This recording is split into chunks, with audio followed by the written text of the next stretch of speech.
So you can either live with it forever, or you can do something about it. I am void. Look what you unleashed. You can't outrun the emptiness. We can't do this. No one here is a hero. You all have things that we regret. But I have so many.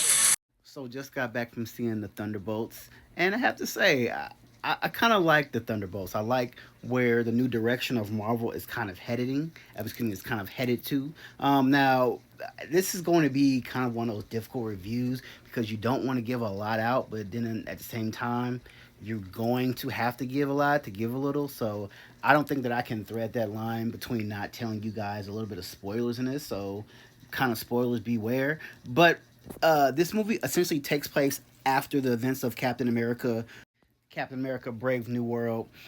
Essentially, a lot of these events come from after Brave New World, and also the events also coming from Falcon and the Winter Soldier, kind of also coming with the fake. If you will, fake new Captain America, John Walker, Yelena, from who is Black Widow's sister, the Red Guardian, Taskmaster. We know from also from Black Widow and Ghost. So these people essentially come together to fight the true villain in this movie, Valentina, who a lot of us may not remember. If you haven't seen Captain America and the Winter Soldier TV show, she was essentially the one who kind of took over, and she kind of worked with the CIA, and she's also in the development of building a kind of like a basically almost a different super soldier. She tried to kind of get John Walker as in the new Captain America, but then he kind of went left and killed someone from there, so he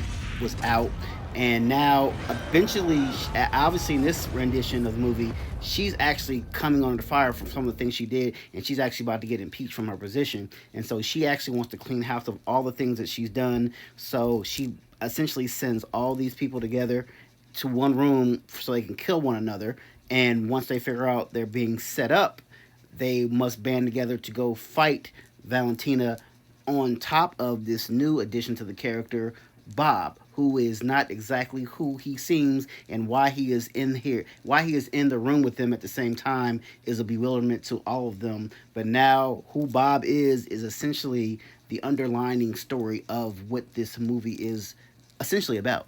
Now, I tried to be as vague as possible, but I mean, I gave away a lot, but not a little. I mean, I gave away a lot, but like I said, not a little. But at the same time, I had to say this was a very solid movie. Like, I really loved the backstory that it gave, more kind of like Yelena. Like, we know how like growing up in the Red Room as becoming a child assassin, like you saw kind of like her first kill. You kind of seeing like things of like why she's so messed up, and a lot of them basically like this is pretty much the almost the Suicide Squad, but for Marvel. These are pretty much all anti-heroes. None of them are like going to run to save people. For the most part, they're going to mostly kill people and do awful, terrible things. And so for them all coming together, and I forgot about Bucky Barnes over here. Of course, he was in the movie. I don't know how I forgot about him in the intro, but he was almost pretty much the glue, because as we know, him being the Winter Soldier, he was the darkest one out of all of them. He had more baggage than pretty much everyone combined.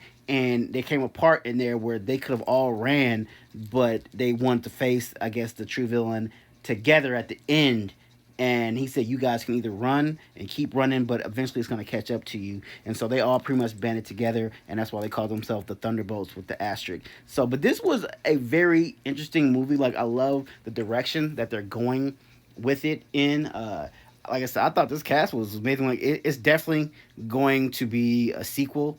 Stay tuned, because there are not one, there are two end credit scenes, and from my knowledge, this movie has the longest end credit scene in all of them. It's 2 hours and 45 minutes. I watched it obviously, and the first one isn't good. It's just kind of like a funny like running joke that they kind of do it throughout the movie.